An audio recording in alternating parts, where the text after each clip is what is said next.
রাজধানীর রামপুরায় দোতলা tin shed বাড়ি দেবে মারা গেছেন 4 জন। ফায়ার সার্ভিসের উদ্ধার কাজ চলছে। কক্সবাজারে বন উজাড় করে গড়ে উঠছে রোহিঙ্গা বসতি। শিল্প কারখানার দখল ও দূষণে অস্তিত্ব সংকটের শীতলক্ষা, মারাত্মক বিপর্যয়ের মুখে জীববৈচিত্র্য। যুদ্ধাপরাধের বিচারে কোনো চাপের কাছে নতি স্বীকার করবে না সরকার। গণভবনে সাংবাদিক কলামিস্টদের সঙ্গে মতবিনিময় প্রধানমন্ত্রী। সিটি নির্বাচনকে ঘিরে ব্যস্ততা বেড়েছে ছাপাখানাগুলোতে। পোস্টারের পাশাপাশি ছাপা হচ্ছে বিভিন্ন ধরনের হ্যান্ডবিল। এবং ফতুল্লায় শ্বাসরুদ্ধকর ম্যাচে পাকিস্তানকে হারের লজ্জা দিল বিসিবি একাদশ। একমাত্র প্রস্তুতি ম্যাচে 1 উইকেটে জয় স্বাগতিকদের।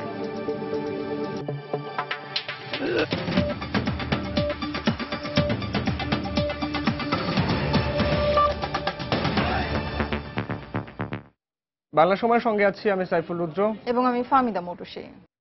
রাজধানীর রামপুরার চৌধুরী পাড়ায় একটি দোতলা টিনের তৈরি বাড়ি দেবে 4 জন মারা গেছেন। নিহতদের মধ্যে 3 জন নারী ও 1 জন পুরুষের লাশ উদ্ধার করেছে ফায়ার সার্ভিস। এ ঘটনায় এখনও নিখোঁজ আছে বেশ কয়েকজন। তাদের উদ্ধারে কাজ করছে ফায়ার সার্ভিসের 4টি ইউনিট। প্রত্যক্ষদর্শীরা জানান, দেবে যাওয়া বাড়িটি স্থানীয় একটি ডোবার উপর তৈরি করা হয়েছিল। বিকেলে বাঁশ, কাঠ, লোহা ও টিন দিয়ে তৈরি বাড়িটির খুঁটি সহ একতলা পর্যন্ত হঠাৎ করেই পানিতে দেবে যায়। বাড়িটির নিচতলায় বেশ কয়েকটি পরিবার বসবাস করত বলে জানা গেছে।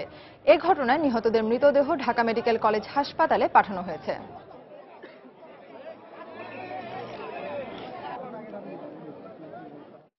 আরেকটার দিকে খবর পাই যে একটা দোতলা বাড়ি এরকম ডুবে গেছে। সেটা দোতলায় দুটাই টিনের ঘর, নিচতলায় কয়েকটা রুম ছিল, উপরে কয়েকটা রুম ছিল। তা আমরা এসে নিচের অংশটুকু ডোবা দেখি আর কি, আর উপর অংশটুকু এই অবস্থাতেই ছিল। তারপর ফায়ার সার্ভিসে খবর দেওয়া হয়, ডুবুরি দলকে খবর দেওয়া হয়, স্থানীয় লোকজনের সাহায্য করে 4টা লাশ এখন পর্যন্ত উদ্ধার করেছে।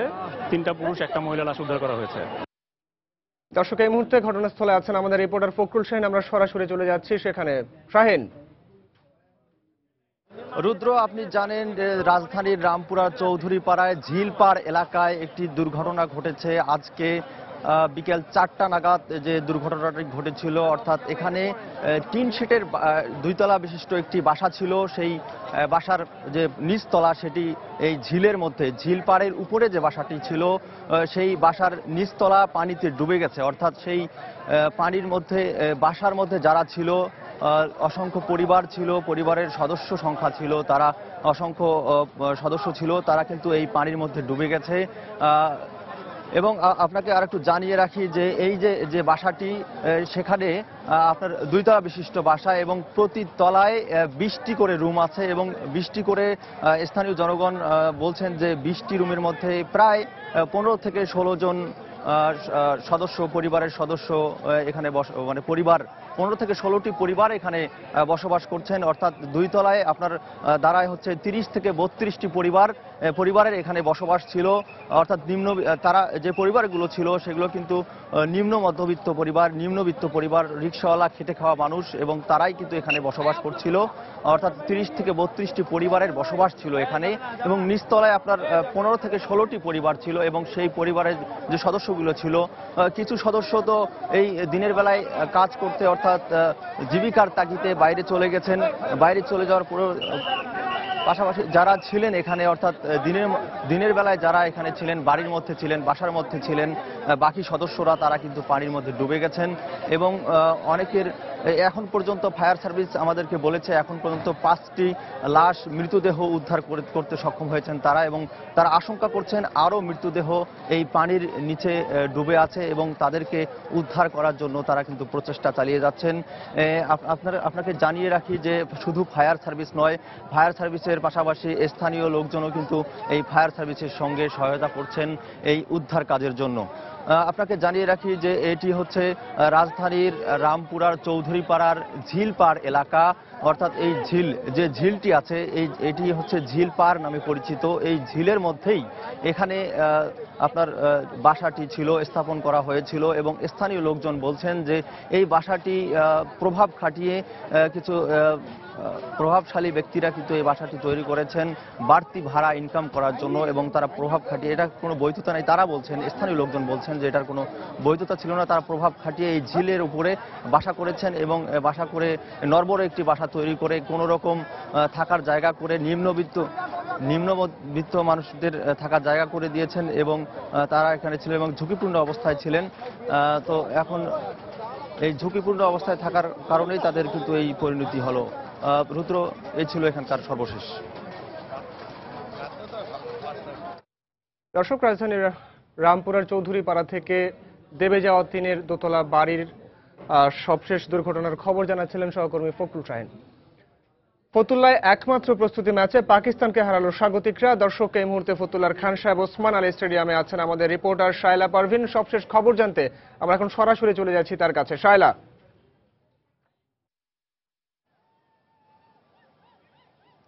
1999 বিশ্বকাপের পর দীর্ঘ 16 বছরের অপেক্ষা ও আক্ষেপের অবসান হলো আজ এই ফতুল্লার খান সাহেব ওসমান আলী স্টেডিয়ামে, যেখানে পাকিস্তানের বিপক্ষে জয় পেয়েছে বাংলাদেশের বিসিবি একাদশ, হোক না তা প্রস্তুতি ম্যাচ। তবে প্রথম সিরিজ বা মূল সিরিজের আগে বিসিবি একাদশের এমন একটি জয় উন্মাদনা বা অনুপ্রেরণা যোগাবে টাইগার একাদশকে। তবে তামিমের রান না পাওয়া কিছুটা হলেও চিন্তায় ফেলবে বিসিবি স্কোয়াডে থাকা নির্বাচকদের। তবে মূল ম্যাচের আগে এমন একটি প্রস্তুতি ম্যাচে এমন একটি জয় অনুপ্রাণিত করবে টাইগার সমর্থকদের। এই ছিল আমার কাছে ফতুল্লা খান সাহেব ওসমান আলী স্টেডিয়াম থেকে সর্বশেষ। দর্শক, খান সাহেব আলী স্টেডিয়াম থেকে বাংলাদেশ একাদশের জয়ের খবর জানাচ্ছিলেন, বিসিবির একাদশের জয়ের খবর জানাচ্ছিলেন সহকর্মী শায়লা পারভিন। দেশের উন্নয়নে যে কোনো চ্যালেঞ্জ মোকাবেলার সক্ষমতা সরকারের রয়েছে মন্তব্য করে প্রধানমন্ত্রী শেখ হাসিনা বলেছেন, যুদ্ধাপরাধীর বিচারে কোনো চাপের কাছেই নতি স্বীকার করবে না সরকার। গণভবনে বিশিষ্ট সাংবাদিক, কলামিস্ট এবং টকশোয়ের সঞ্চালকদের সঙ্গে মত বিনিময়কালে তিনি একথা বলেন। যারা পেট্রোল বোমা দিয়ে মানুষ পুড়িয়ে মারছে, মানবাধিকারের প্রশ্নে তাদের জন্য মায়া কান্না অর্থহীন বলে মন্তব্য করেন শেখ হাসিনা। আমরা মুক্তিযুদ্ধ করে বিজয় অর্জন করেছি, বিজয়ী জাতি, কারো কাছে আমরা মাথা নত করি না। কাজে যে যত বড় চ্যালেঞ্জিং সেটা মোকাবেলা করে আমরা এগিয়ে যাব। এই বিচার রায় কার্যকর করতে যে কত উঁচু জায়গা থেকে টেলিফোনে পর্যন্ত আমাকে যেন এদের ফাঁসি দেওয়া না হয় সেই অনুরোধ উপরোধও আমাকে করা হয়েছে। মানবাধিকারের কথা বলবো, কিন্তু মানবাধিকার কি যারা মানবাধিকার লঙ্ঘন করবে সেই লঙ্ঘনকারীদের মানবাধিকার রক্ষা করতে হবে নাকি? ইতিমধ্যে দুটো রায় আমাদের কার্যকর হয়েছে, আমরা আশা করি ইনশাল্লাহ আমরা বাকিগুলো করে ফেলবো। কাজে এটা আমরা করব, যত বাধা আসুক এটা বাধা দিয়ে পারবে না। যে মানুষগুলি পুড়ে গেল অথবা পোড়া ঘা নিয়ে যারা মৃত্যুর সাথে এখনো পাঞ্জা লড়ছে বা একটা পরিবার ধ্বংস হয়ে যাচ্ছে, তাদের জন্য যত না চিন্তা, ওই যারা পোড়াতে গেছে বা যারা এই ধরনের অঘটন ঘটাতে গেছে এই মানুষকে বাঁচাতে যে তাদের উপরে যখন কোনো আঘাত এসেছে, অপরাধীরা যখন মারা গেছে, সেই অপরাধীদের জন্য কান্না। কি ক্রস ফায়ারে মানুষ মারা গেছে? ক্রস ফায়ারে তো না, কেউ যখন অপরাধ করতে যায় তার পুলিশের তো রাইট আছে তাকে সে মানুষের জানমাল বাঁচানো, আর সেটা বাঁচানোর জন্য যেটা করো তাদের তা করতে হবে। আমরা বাধ্য হয়েছি পুলিশকে সেই নির্দেশ দিতে এবং স্পষ্ট বলছি যে অস্ত্র পকেটে রেখে দেওয়ার জন্য না। আমরা দেশকে এগিয়ে নিয়ে যাব, কিন্তু সেখানে সকলের সহযোগিতা চাই, সেটাই সব থেকে বড় কথা। হ্যাঁ, সমালোচনা অবশ্যই, যদি কোনো কাজ না করতে পারে সমালোচনা আপনারা করবেন, তাতে কোনো সন্দেহ। সমালোচনা থেকেই তো আমরা জানতে পারবো যে কোথায় সমস্যাটা আছে, কিন্তু আবার এমন কিছু করবেন না যেন ওই স্বাধীনতা বিরোধী বা যারা স্বাধীনতাই চায়নি তাদের হাত যেন শক্তিশালী না হয়, ওইটুকু সহযোগিতা চাই। আপাতত বিদ্যুতের দাম বাড়ানোর কোনো পরিকল্পনা নেই বলে জানালেন প্রধানমন্ত্রীর জ্বালানি উপদেষ্টা ডক্টর তৌফিক ইলাহি। দুপুরে নারায়ণগঞ্জের সোনারগাঁওয়ে 273 মেগাওয়াট ক্ষমতা সম্পন্ন সিম্পল সাইকেল পাওয়ার প্লান্টের উৎপাদন প্রক্রিয়া উদ্বোধন শেষে সাংবাদিকদের প্রশ্নের জবাবে এসব কথা বলেন তিনি। এ সময় মেঘনাঘাট পাওয়ার লিমিটেডের পরিচালক জানান, সোনারগাঁয়ে মালয়েশিয়ার অর্থায়নে সিম্পল সাইকেল পাওয়ার প্লান্টটি নির্মাণ করে মেঘনাঘাট পাওয়ার প্লান্ট লিমিটেড, কিন্তু 10 মাস আগে যান্ত্রিক ত্রুটির কারণে বন্ধ হয়ে যায় এটি। এ সময় 2016 সালের মধ্যে সিম্পল সাইকেল পাওয়ার প্লান্টটি পূর্ণ উৎপাদনে যেতে পারবে বলেও আশাবাদ ব্যক্ত করেন তিনি। বাংলাদেশ এনার্জি রেগুলেটরি কমিশন যেটা, তারাই বিদ্যুতের দাম নির্ধারণ করে সব দিক দেখে, বিদ্যুতের খরচ কত, জনগণের ক্রয় ক্ষমতা, এগুলো দেখে তাদের একটা হিয়ারিং শেষ হয়েছে। এখন তারা চিন্তা ভাবনা করতেছেন আমি মনে হয় না বিদ্যুতের দাম বাড়লেও খুব একটা বাড়বে, অল্প কিছু বাড়লে বাড়তে পারে, যাতে করে ভবিষ্যতে আমাদের যেগুলো উৎপাদন এবং বিতরণ সঞ্চালন সংস্থা তারা যেন নিজের পায়ে দাঁড়াতে পারে।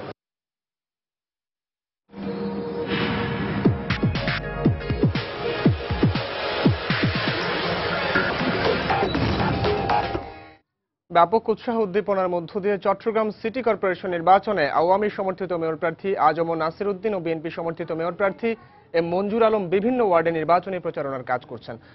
সকাল থেকেই দলীয় নেতাকর্মীদের সঙ্গে নিয়ে গণসংযোগ করেন তারা। সকাল 10টার দিকে ফয়েজ লেক থেকে গণসংযোগ শুরু করেন আজম নাসির। এ সময় সেখানকার সাধারণ মানুষ ও দোকানদারদের সাথে কুশল বিনিময় করেন তিনি। পরে তিনি আকবর শাহ, লালখান বাজার ও উত্তর পাহাড়তলী এলাকায় গণসংযোগ করেন। এ সময় আগামী কয়েকদিনের মধ্যে জলাবদ্ধতা সহ নগরীর প্রধান সমস্যা চিহ্নিত করে নির্বাচনী ইশতেহার প্রকাশ করা হবে বলে জানান আজম নাসির। এছাড়া একই সময়ে দলের নেতাকর্মীদের সঙ্গে নিয়ে উত্তর ও দক্ষিণ কাঠছড়ি এলাকায় গণসংযোগ করেন বিএনপি সমর্থিত মেয়র প্রার্থী এম মঞ্জুর আলম। এ সময় তিনিও নগরীর সমস্যা সমাধানের আশ্বাস দিয়ে ভোট প্রার্থনা করেন।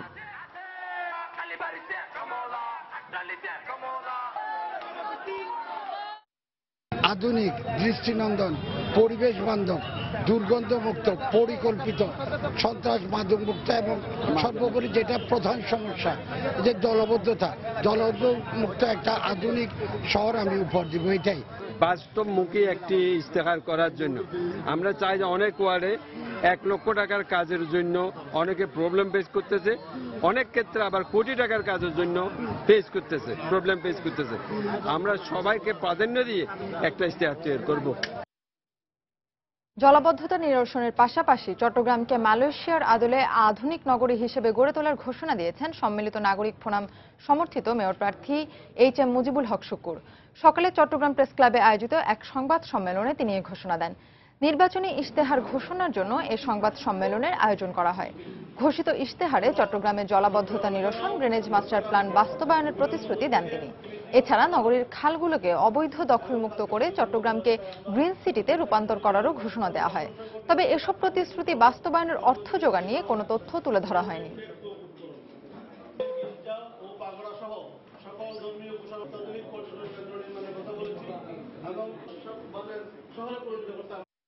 নিশ্চিহ্ন হয়ে যাওয়া খাল পুনরুদ্ধার সহ সকল খাল উপখাল সমূহ পরিকল্পিতকরণের মাধ্যমে রিটেনিং ওয়াল নির্মাণ করত আরও নতুনভাবে 15টি খাল খননের উদ্যোগ গ্রহণ করে স্বল্পমেয়াদী, মধ্যমেয়াদী ও দীর্ঘমেয়াদী পরিকল্পনা গ্রহণের মাধ্যমে জলাবদ্ধতা নিরসনের উদ্যোগ নেওয়া হবে।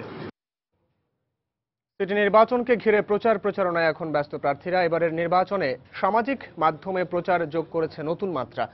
তাই বলে এতটুকু ভাটা পড়েনি ছাপাখানায়। ভোর থেকে প্রায় মধ্যরাত পর্যন্ত অবিরাম চলছে পোস্টার ও হ্যান্ডবিল ছাপানোর কাজ। আরো জানাচ্ছেন রাশেদ লিমন।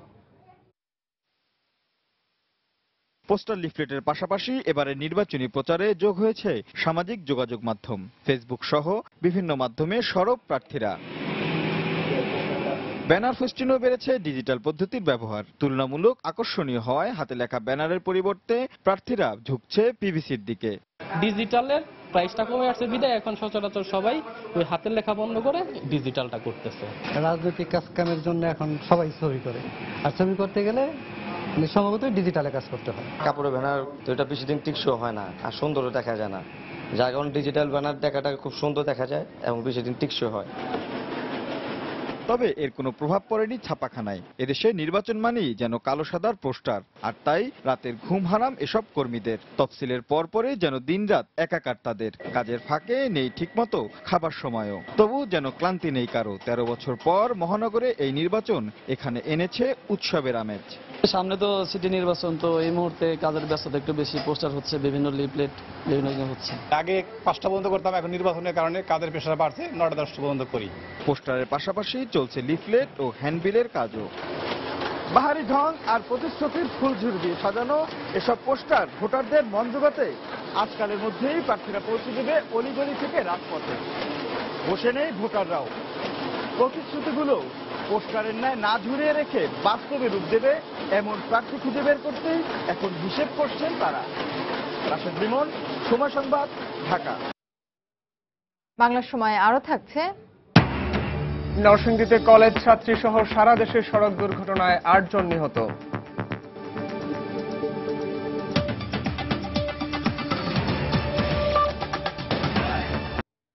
দিন রোহিঙ্গা ও প্রভাবশালীদের দখলে চলে যাচ্ছে কক্সবাজারের বনভূমি। বিপুল পরিমাণ বনভূমি দখল করে গড়ে উঠেছে রোহিঙ্গা বসতি। আর এসব রোহিঙ্গারা গাছ উজাড় করে ধ্বংস করছে বনজ সম্পদ। বন বিভাগ বলছে বনভূমি উদ্ধারে শিগগিরই উচ্ছেদ কার্যক্রম পরিচালনা করা হবে। সুজাউদ্দিন রুবেলের তথ্য ও মোহাম্মদ ফরাজের ছবি নিয়ে ডেস্ক রিপোর্ট। কক্সবাজারের উখিয়া ও টেকনাফের বনভূমিতে বসবাস করছে 2 লক্ষাধিক অনুপ্রবেশকারী রোহিঙ্গা। প্রতিদিনই বনাঞ্চলের গাছ উজাড় করে জ্বালানি হিসাবে ব্যবহার ও বিক্রি করছে তারা। পাশাপাশি পাহাড় কেটে রোহিঙ্গারা তৈরি করছে স্থায়ী বাসস্থান। তাদের সাথে যোগ দিয়েছে স্থানীয় প্রভাবশালীরাও। এতে বন বিভাগের উদাসীনতাকেই দায়ী করছেন স্থানীয়রা। 78 সাল থেকে যে মিয়ানমার থেকে অবৈধভাবে রোহিঙ্গারা যখন এদেশে আসে তখন থেকেই ভয়াবহ বনাঞ্চল দখলের ঘটনাটা বেড়ে যায় এবং ইদানিংকালে এটা আরো সবচেয়ে বেশি বৃদ্ধি পেয়েছে। ভূমি দুচ্ছেদের কারণে ওই যে বনভূমি দখল হয়ে গেছে, গাছপালা কেটে ওখানে বাড়িঘর নির্মাণ করা হচ্ছে। দীর্ঘদিন এই এলাকার যারা শাসন শোষণ করে আসতেছে তাদের কর্তৃত্বে নেতৃত্বে এই বনাঞ্চল বনভূমি ধ্বংস হয়েছে। আমাদের বনের গাছগুলো কেটে ফেলতেছে প্রতিদিন, আর ঘরবাড়ি তৈরি হচ্ছে, আর প্রশাসন দেখো না দেখো ভাঙ করতেছে। উচ্ছেদের জন্য বারবার বলা হলেও বন বিভাগ রহস্যজনক ভূমিকা পালন করছে বলে অভিযোগ বন ও পরিবেশ সংরক্ষণ পরিষদের এই নেতার। কক্সবাজারের বন বিভাগের ভূমিকা অনেকটা রহস্যজনক। তারা আমরা দেখতে পাচ্ছি তারা কোনোভাবে কোনো অভিযান তারা করতেছে না। তবে বনভূমি দখল ও বন উজাড়ে জড়িতদের বিরুদ্ধে শিগগিরই অভিযান চালানো হবে বলে জানালেন বন বিভাগের এই কর্মকর্তা। মাঠে যারা জবরদখল করে আছে, ঘরবাড়ি করে আছে, তাদের বিরুদ্ধেই তৎক্ষণাৎ মামলা দেওয়া হচ্ছে। আর পেছনে কারা আছে সেটা খতিয়ে দেখে হয়তো পরবর্তী ব্যবস্থা গ্রহণ করা যাবে। বন বিভাগের দেয়া তথ্য মতে কক্সবাজার দক্ষিণ বন বিভাগের 42,000 হেক্টর বনভূমির মধ্যে অর্ধেকেরও বেশি রোহিঙ্গা ও প্রভাবশালীদের অবৈধ দখলে। সময় সংবাদ, কক্সবাজার। শিল্প কারখানার দখল আর দূষণের কবলে পড়ে অস্তিত্ব সংকটে পড়েছে শীতলক্ষ্যা নদী। নরসিংদীতে যেসব কারখানায় বর্জ্য শোধনাগার রয়েছে তারাও সেগুলো ঠিকমতো ব্যবহার না করে বিষাক্ত বর্জ্য ফেলছে শীতলক্ষ্যায়। নদী রক্ষায় কাজে আসছে না পরিবেশ অধিদপ্তরের উদ্যোগও। এই অবস্থায় মারাত্মক বিপর্যয়ের মুখে পড়েছে এলাকার পরিবেশ ও জীববৈচিত্র্য।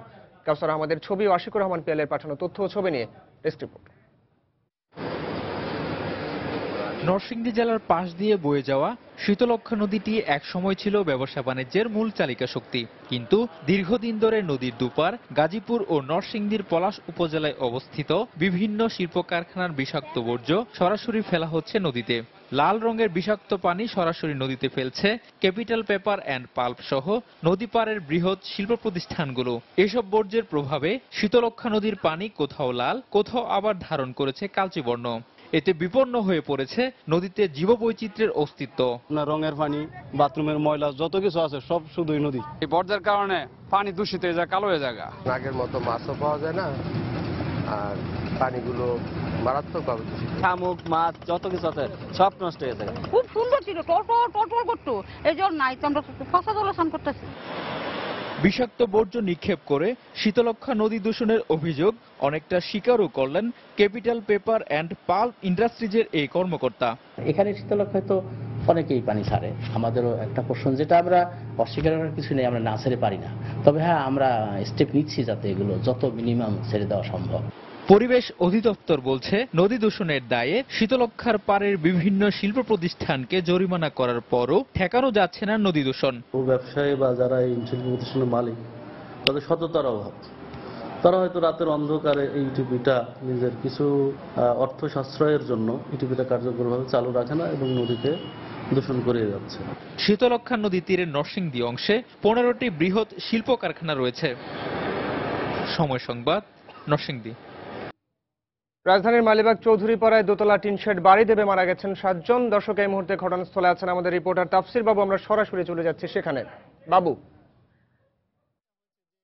বিস্তারিত এর আগেই শুনেছেন, তবে আমি এখানে এসে আরো যেসব খোঁজখবর নিয়ে জানলাম যে আসলে দুর্ঘটনাটি ঘটে আসলে বিকেল 4টার সময়। আর এটি 2 তলা বিশিষ্ট ভবন ছিল, অনেকে বলছিলেন যে 3 তলা, কিন্তু এখানে এসে স্থানীয়রা বলছেন যে এটি আসলে 2 তলা বিশিষ্ট ভবন ছিল এবং পুরোটাই আসলে টিনের তৈরি, বাঁশের তৈরি এবং কংক্রিটের কিছু ব্যাপার স্যাপার ছিল। তো নিচের তলা সেটি যেহেতু পানির নিচে সেটি দেবে গেছে এবং এর ফলে আসলে এই হতাহতের ঘটনাটি ঘটেছে।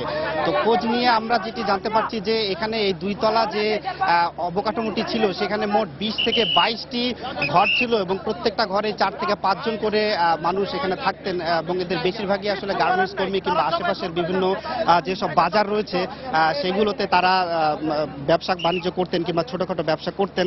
তো এরকম তথ্যগুলো আমরা জানতে পারছি। তো একটা গুরুত্বপূর্ণ খবর হচ্ছে যে দুর্ঘটনাটি যেহেতু ঘটে বিকেল 4টার সময়, তো সেই সময় আমরা যেটুকু জানতে পারছি যে এই ঘরগুলোতে আসলে খুব বেশি সংখ্যক লোকজন ছিলেন না, কারণ যেসব পুরুষ থাকতেন তারা সাধারণত নিজ নিজ কর্মস্থলে গার্মেন্টসে কিংবা বাইরে তারা যেখানে কাজ করেন সেই জায়গাগুলোতে ছিলেন। কিন্তু এর বাইরে যারা এখানে ছিলেন তারাই আসলে হতাহতের মধ্যে পড়ে গেছেন। নিচে যে ঘরগুলো দেবে গেছে সেখানে কমসে কম 9 থেকে 10টি ঘর দেবে গেছে বলে আমরা জানতে পারছি।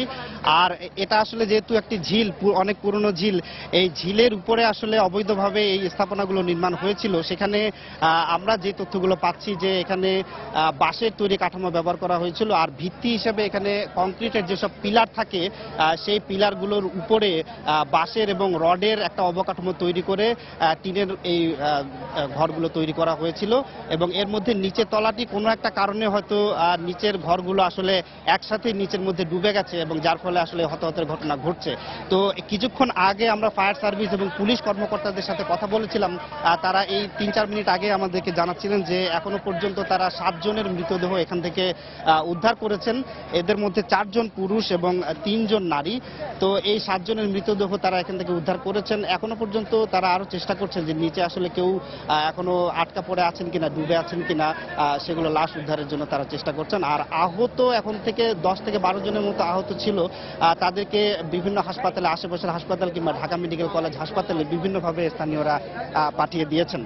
তো এখন মূলত এখানে উদ্ধার কাজ চলছে। স্থানীয় লোকজন যারা এই ঘরগুলোর মালিক কিংবা এই ঘরগুলোতে থাকতেন তারা এখানে এসছেন এবং ফায়ার সার্ভিসের লোকজন এসছেন। প্রাথমিকভাবে যেটা হচ্ছে যে তারা এই কাঠামোর ছাদের উপর উঠেছেন এবং সেখানে টিনগুলো কেটে তারা ঘরের মধ্যে যেসব জিনিসপত্র আছে সেগুলো বের করে প্রাথমিকভাবে এই পুরো কাঠামোটাকে একটি হালকা করার চেষ্টা করছেন। আর যেই ঘরগুলোর মালিক যারা, তারা আসলে এখন চেষ্টা করছেন যে ঘরের ভিতরে যেসব জিনিসপত্র আছে সেগুলো এক এক করে বের করে নিতে। আর মেঝে কেটে পানির নিচে তারা প্রাথমিকভাবে চেষ্টা করছেন যে পানির নিচে কোনো লাশ আছে কিনা। এখন পর্যন্ত যেসব লাশ উদ্ধার হয়েছে সেগুলো মূলত মেঝে কেটে পানির নিচ থেকে বের করা হয়েছে। তো এখনো পর্যন্ত তারা সেভাবেই আরো কিছুক্ষণ চেষ্টা চালিয়ে যাচ্ছেন নিচে কিছু আছে কিনা। তো 7 জনের মৃতদেহ উদ্ধার হয়েছে, এখনো পর্যন্ত উদ্ধার কাজ চলছে। আশেপাশে আসলে প্রচুর পরিমাণে মানুষজন এসছেন এখানে পুরো ঘটনাটি দেখার জন্য।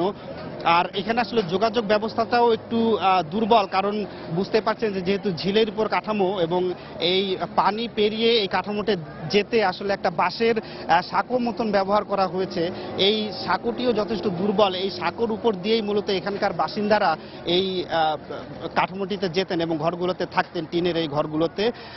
তো এখানে আসলে লোহার একটা কাঠামোর উপরে টিনের এই বেড়া দিয়ে ঘরগুলো তৈরি করা হয়েছিল। তো এখন যেটা হচ্ছে যে টিনের ছাউনিগুলো খুলে ফেলা হচ্ছে এবং লোহার কাঠামোগুলো সরিয়ে ফেলা হচ্ছে।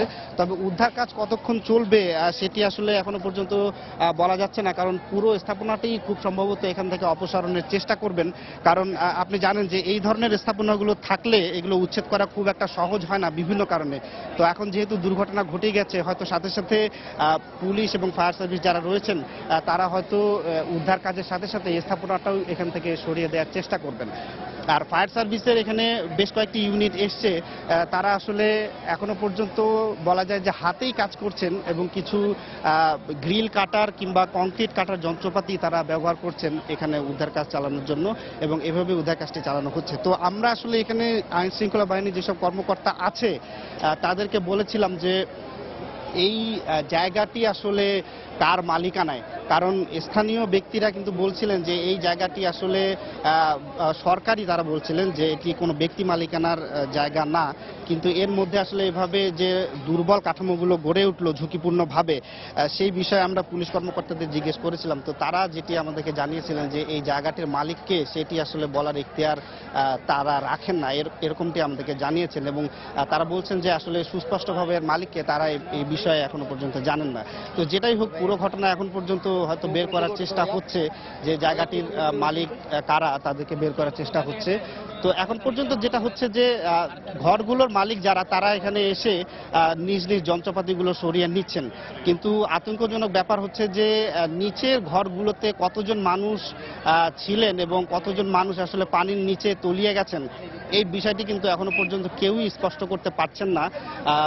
এই দুটো ঘর মিলেই সবাই যে আমাকে যে ধারণাটি দেওয়ার চেষ্টা করছিলেন যে কোনো কোনো ঘরে 5 থেকে 6 জন থাকতেন এবং যেই ঘরে একটা ফ্যামিলি থাকতো সেখানে হয়তো 2 থেকে 3 জন সদস্য ছিলেন, কিন্তু সর্বমোট এখানে 20টি ঘর ছিল এবং সেই হিসাবে আসলে 4 জন করেও যদি আমরা ধরি কমসে কম এখানে 50 থেকে 60 জনের মতো মানুষ এখানে বসবাস করতেন এবং এর অর্ধেক যদি নিচের কাঠামোয় থেকে থাকেন তো সেটা কিন্তু আসলে ঝুঁকিপূর্ণ যে মিনিমাম 20 থেকে 25 জনের মতো নিচের ঘরগুলোতে বাস করতেন।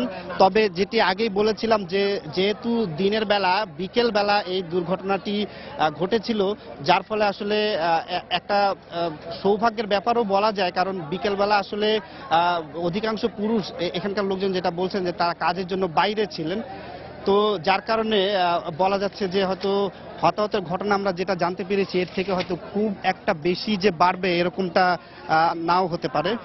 তো এখান থেকে আসলে স্থানীয় ব্যক্তিরা উদ্ধার কাজ চালাচ্ছেন। আমি একটু বিভিন্ন জনের সাথে আসলে কথা বলার চেষ্টা করব যে দেখি এই বিষয়গুলো আসলে কিভাবে ঘটেছিল, কে কি রকম জানেন। তো এরকমই একজন ব্যক্তি, আপনার নাম কি ভাই? মোহাম্মদ লিটন। এখানে লিটন নামে একজন এসেছেন আছেন, তিনি আপনাকে এখানে ঘর ছিল ভিতরে? জি, আমার ঘর দোতলায়। 2 তলায়? জি। 2 তলায় আপনাদের ঘরে কতজন থাকতো? 7 জন। মানে আমরা 7 সর্বমোট কতজন লোক? 7 জন। 7 জন পুরো বিল্ডিং এ? পুরো বিল্ডিং এ এই 50-60 জন হইব আর নিচতলায় হইব পুরা টোটাল মিলে 110 কিবা 150 লোক হইব। 100-র উপরে অধিক লোক হবে। নিচতলায় কতজন থাকতো? নিচতলায় আপনি 50-60 জন, নিচতলায় লোক ছিল বেশি। এই দিনের বেলা যখন দুর্ঘটনা ঘটে তখন কি রকম লোক ছিল এটা আমি বলতে পারি না, আমি ডিউটিতে ছিলাম, আমার ফোন দিছে মতন আমি আইছি। আচ্ছা রুদ্র, আমরা হয়তো এরপরে আরো বিভিন্ন বিষয় নিয়ে আপনাদের সাথে আপনাকে জানাবো এখানকার বিস্তারিত তথ্য। বিশেষত সবাই আসলে এখানে উদ্ধার কাজে ব্যস্ত রয়েছেন যারা এখানকার মালিক, আর যারা আশেপাশে থাকেন তারা আসলে খুব বেশি তথ্য জানেন না এবং বলতেও চাচ্ছেন না। তো এখানে উদ্ধার কাজ একটু এগিয়ে গেলে ভিতরে যারা আসলে ঘরগুলোর মালিক ছিলেন কিংবা ঘরগুলোতে ভাড়া থাকতেন তাদের সাথে কথা বলে আমরা আরো বেশি তথ্য আপনাদের জানানোর চেষ্টা করব। তো এখনো পর্যন্ত 7 জন মারা গিয়েছে, তাদের লাশ এখান থেকে উদ্ধার করা হয়েছে। রুদ্র। দর্শক, মালিবাগ চৌধুরী পাড়ায় টিনের বাড়ি ধসে গিয়ে একই পরিবারের 4 জন সহ মোট 7 জনের মৃতদেহ উদ্ধার করেছে ফায়ার সার্ভিস এবং তারা এখন উদ্ধার তৎপরতা চালিয়ে যাচ্ছেন। সেই খবরাখবর জানছিলাম আমাদের সহকর্মী তাফসির বাবুর কাছ থেকে। সিলেট, গাজীপুর এবং নরসিংদীতে আলাদা সড়ক দুর্ঘটনায় 8 জন নিহত হয়েছেন, আহত হয়েছেন আরও অন্তত 9 জন। পুলিশ জানায় দুপুরে সিলেটের সদর উপজেলার বলাউড়ায় একটি সিএনজি অটোরিকশা ও একটি মিনি বাসের মুখোমুখি সংঘর্ষ হয়। এতে সিএনজি অটোরিকশাটি দুমড়ে মুচড়ে যায়। ঘটনাস্থলেই সিএনজি অটোরিকশার 3 যাত্রী নিহত হন। আহত হন চালক এবং আরও 1 যাত্রী। এদিকে সকাল 6টার দিকে ঢাকা টাঙ্গাইল মহাসড়কের কড্ডার বাইমাইল এলাকায় আজমেরি পরিবহনের একটি বাসের সঙ্গে বিপরীত দিক থেকে আসা ট্রাকের সংঘর্ষ হয়। এ সময় ঘটনাস্থলে বাসের 1 যাত্রী মারা যান। পরে আহত 5 জনকে হাসপাতালে নেবার পর সেখানে আরও 2 জনের মৃত্যু হয়। এছাড়া দুপুরে ঢাকা সিলেট মহাসড়কের নরসিংদীর ইটাখোলায় একটি সিএনজি অটোরিকশাকে যাত্রীবাহী একটি বাস চাপা দেয়। এতে ঘটনাস্থলেই কলেজ ছাত্রী সহ 2 জন মারা যান, আহত হন আরও 4 জন।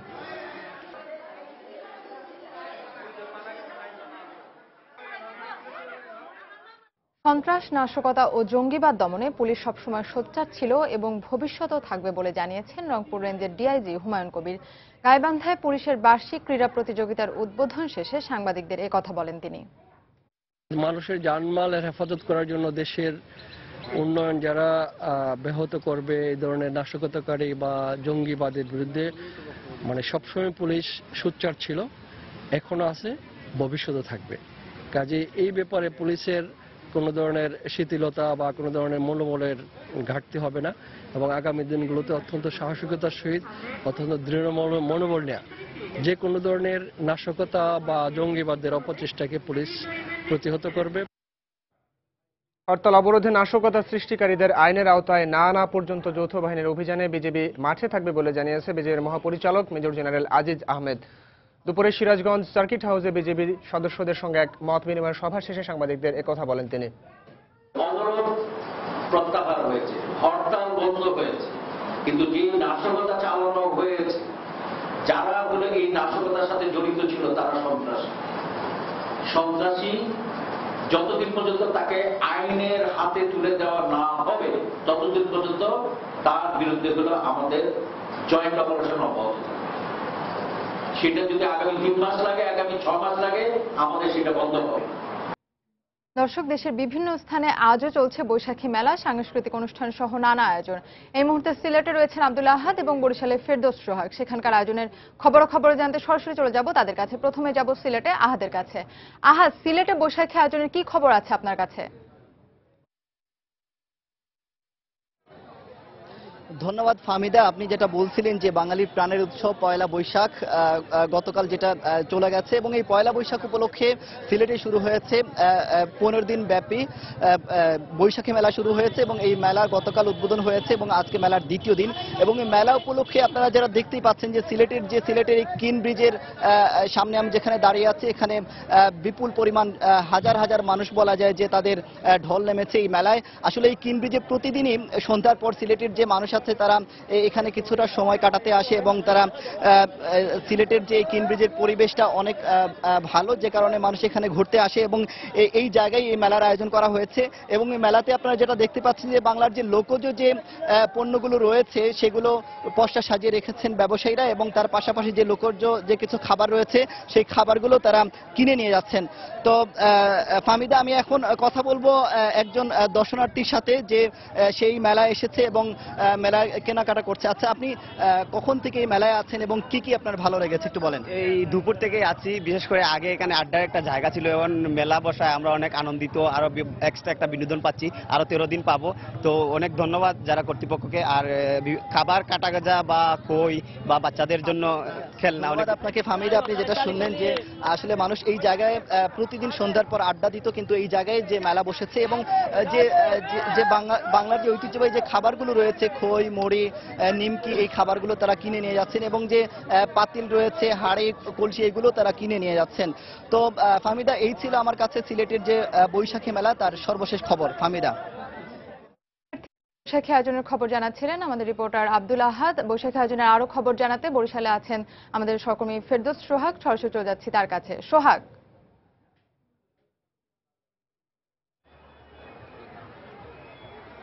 নানা আয়োজনে বরিশালে বাংলা নববর্ষকে বরণ করা হচ্ছে।